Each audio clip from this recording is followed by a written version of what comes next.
Howdy, my name is Elise and I'm the current co-education VP for the Aggie Eco-Reps. For this month of environmental sustainability, we will be talking about the climate crisis and how that's important to you as a student and what you can do to combat the issue as a university student. Watching the news recently, you have noticed extreme weather events such as hurricanes and wildfires occurring with increasing intensity. And while these problems are multifaceted, a lot of it is in part due to climate change. For example, with the California wildfires, while they have been documented since the 1930s, the 10 largest wildfires happened within the past 2 decades. So that clearly shows that issues of climate change have played a role in that, making vegetation drier, fires more likely to start that way. The hurricanes, for example, they are able to gain more power.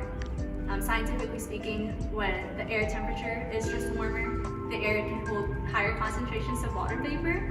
So what that means with hurricanes is that as they come inland, they're able to gain so much more power, much more water, and unleash that devastation into the countries they hit.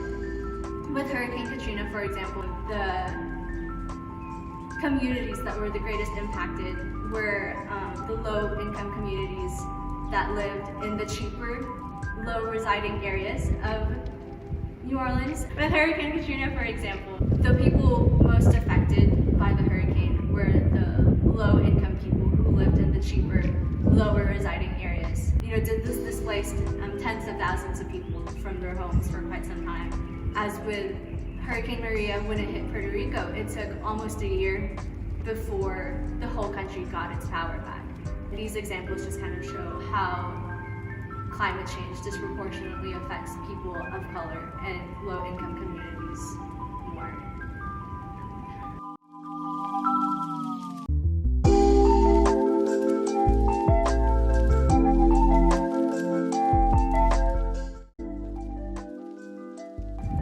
Today you'll hear a lot about how overpopulation is one of the contributors to climate change, because with more people on the planet, we need to take more resources from the earth.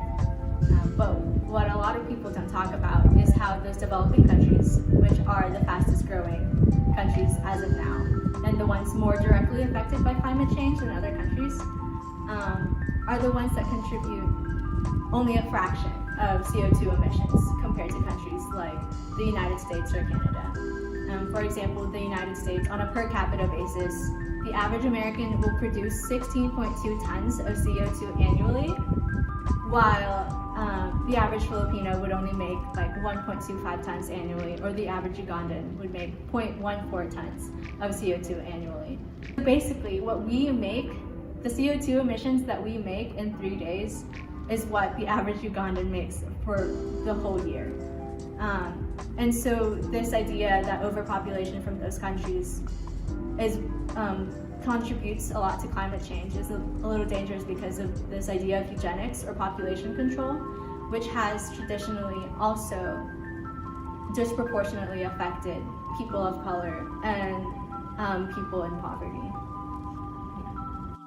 While it is important for you to be aware of your own carbon emissions and your impact on the environment, you should never forget that 100 companies, only 100 companies, are responsible for 71% of all the global emissions since 1988. That's definitely not on you. For example, so with the United States, those factories and industries that are set up along Cancer Alley, for example, again harm the most vulnerable communities, where the Americans there are 50 times more likely to be diagnosed with cancer than the average American living elsewhere. And this is because, those low-income communities, those properties there are cheaper and easier to come by.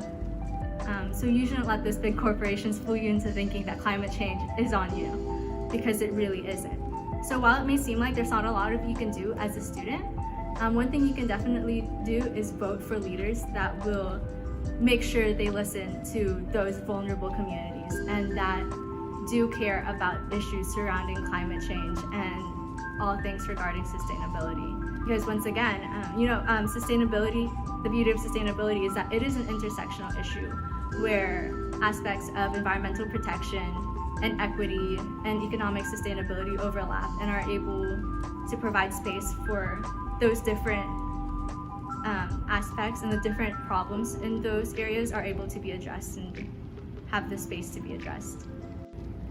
So some things you can do as a student here at Texas A&M is, first of all, educating yourself on such issues, to be aware that they do exist.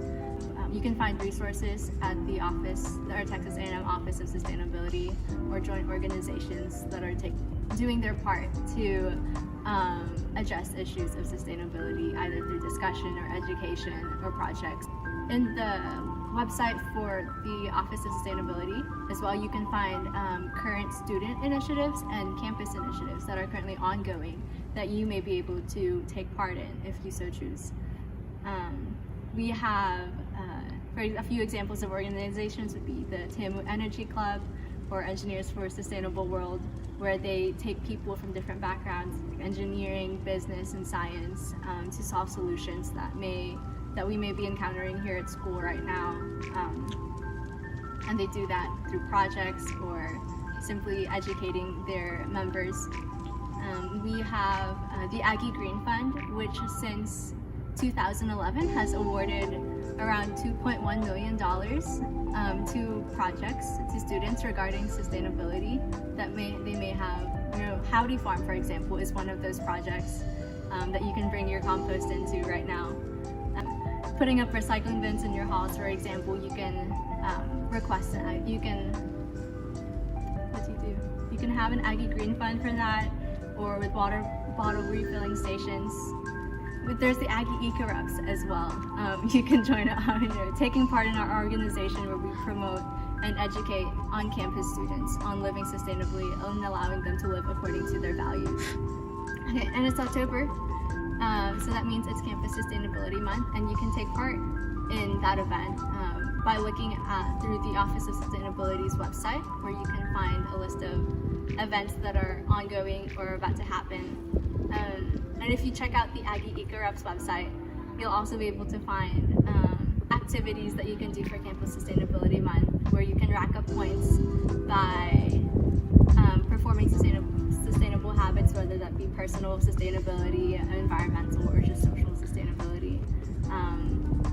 And if you do those activities with a friend, you gain more points, and at the end of the month, whoever has the most points wins a prize.